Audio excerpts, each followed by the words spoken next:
Well, hello, it's John Ladman on Monday, February 3rd. It's about 4:15 in the afternoon here in sunny eastern Pennsylvania.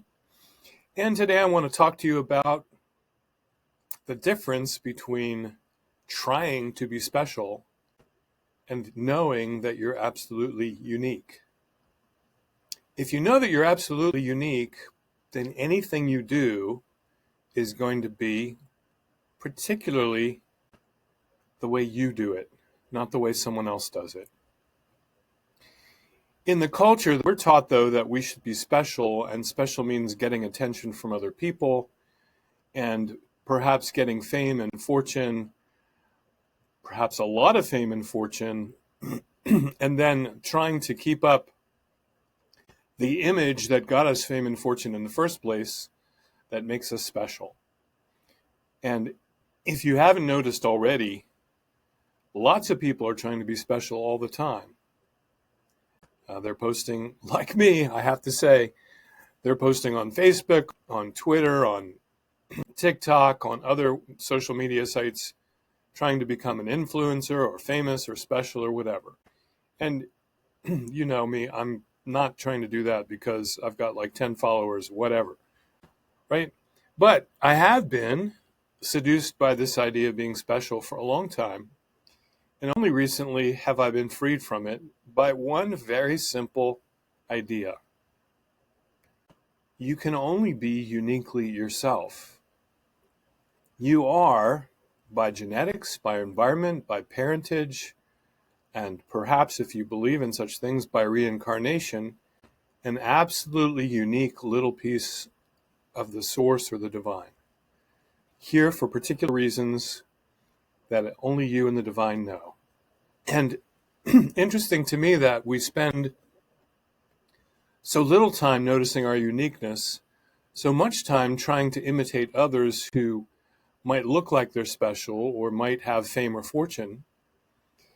And there's so much effort and so much trying in that being special that it's really kind of exhausting. Recently, because of a long and powerful retreat that I was in, it seemed like the idea of being special sort of evaporated for me. I don't really care anymore.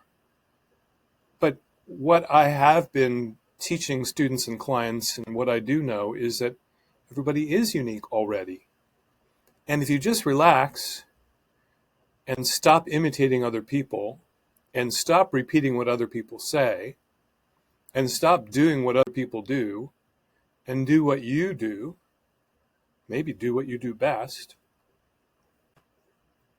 your uniqueness is going to totally show up. And then the people that will love you for you will show up too. The other thing to know is that you can love yourself without it being some sort of weird egotism. You can appreciate your own uniqueness, your own differences. Very simply, just notice what they are. And you don't have to spend your life trying to be somebody different or special or putting on an image or trying to make yourself like somebody else who's famous or rich. And I know all this is very simple, but I was working with a client last week who was absolutely baffled by the idea that he was totally unique. It had never occurred to him in his 60 years of living that he was an absolutely unique human being, that nobody would ever be like him. And even if he were cloned, his clone wouldn't be like him because his clone would have different sets of circumstances, a different environment, a different culture, a different time period that clone would grow up in. So my particular client, who just had his 60th birthday, would be absolutely and is absolutely unique without doing anything at all. Now, mind you, I'm not saying that we don't have something to do here. Our uniqueness is, you might say, designed to give us sets of skills and predilections and, emotional tones that really present us with the possibility that we're here to do something only we can do.